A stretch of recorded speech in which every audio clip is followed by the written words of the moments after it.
وہ لڑکا جو ہر رات قبرستان جاتا تھا۔ آج کی کہانی ایک ایسے لڑکے کی ہے جو ہر رات چپکے سے قبرستان جاتا تھا۔ لوگ اسے پاگل سمجھتے تھے، کچھ کہتے تھے وہ کسی راز کے پیچھے ہے، اور کچھ لوگ تو اس سے ڈرنے بھی لگ گئے تھے۔ لیکن جب اس لڑکے کی حقیقت سامنے آئی تو پورا محلہ خاموش ہو گیا۔ آخر وہ ہر رات قبرستان کیوں جاتا تھا؟ وہ وہاں کس سے بات کرتا تھا؟ اور ایسا کون سا وعدہ تھا جو اسے روز آدھی رات کو وہاں کھینچ کر لے جاتا تھا؟ چلیے چلتے ہیں آج کی کہانی کی طرف۔ بارش کی ہلکی ہلکی بوندیں گر رہی تھیں۔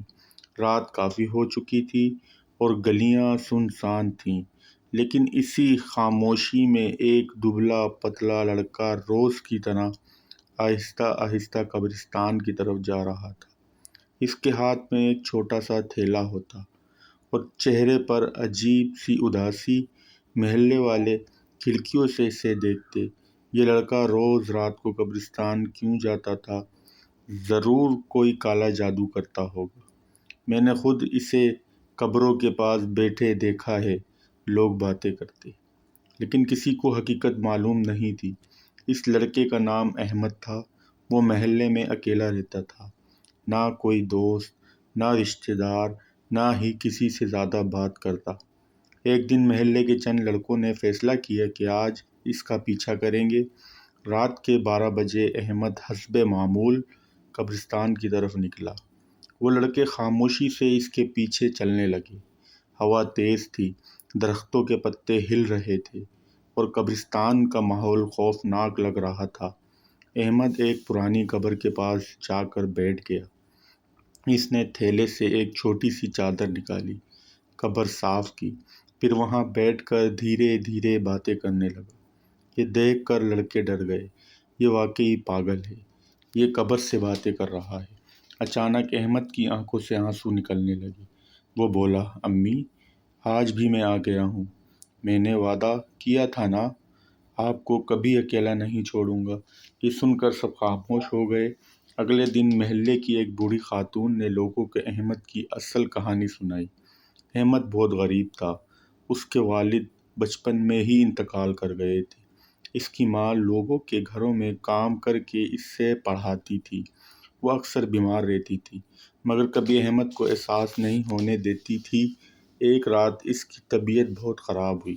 انہوں نے احمد کا ہاتھ پکڑ کر کہا، بیٹا، اگر میں کبھی چلی جاؤں تو مجھے بھولنا مت۔ ننھا احمد روتے ہوئے بولا، امی، میں آپ کو کبھی اکیلا نہیں چھوڑوں گا۔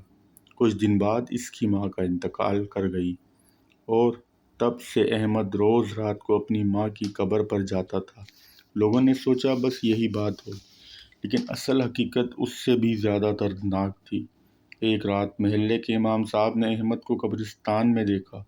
وہ صرف قبر کے پاس بیٹھا نہیں تھا، بلکہ اپنی ماں کی قبر کے قریب ایک چھوٹا سا لیمپ جلا کر قرآن پڑھ رہا تھا۔ امام صاحب نے پوچھا، بیٹا، تم روز یہاں کیوں آتے ہو؟ احمد نے روتے ہوئے جواب دیا، امی کو اندھیرے سے بہت ڈر لگتا تھا۔ جب وہ زندہ تھیں تو وہ رات کو ان کے پاس بیٹھتا تھا۔ اب وہ یہاں اکیلی ہیں، اس لیے میں روز آتا ہوں۔ یہ سن کر امام صاحب کی آنکھیں بھر آئیں۔ اگلے دن پوری گلی میں خاموشی تھی۔ جو لوگ احمد کو پاگل کہتے تھے، آج انہی کی نظریں جھکی ہوئی تھیں۔ محلے والوں نے پہلی بار محسوس کیا جس لڑکے کو وہ عجیب سمجھتے تھے، وہ دراصل دنیا کا سب سے وفادار بیٹا تھا۔ اس دن کے بعد کئی لوگ احمد کے ساتھ قبرستان جانے لگے۔ کوئی اس کے لیے کھانا لاتا، کوئی کپڑے، اور امام صاحب نے احمد کی پڑھائی کا خرچہ اٹھا لیا۔ کبھی کبھی جن لوگوں کو دنیا پاگل سمجھتی ہے، اصل میں وہ دل سے سب سے زیادہ سچے ہوتے ہیں۔ اور ماں چلی بھی جائے تو اس کی محبت کبھی ختم نہیں ہوتی۔ اگر آپ بھی اپنی ماں سے محبت کرتے ہیں تو ویڈیو کو لائک کریں اور ہمارے چینل کہانی جنکشن کو سبسکرائب کرنا مت بھولیں۔ شکریہ۔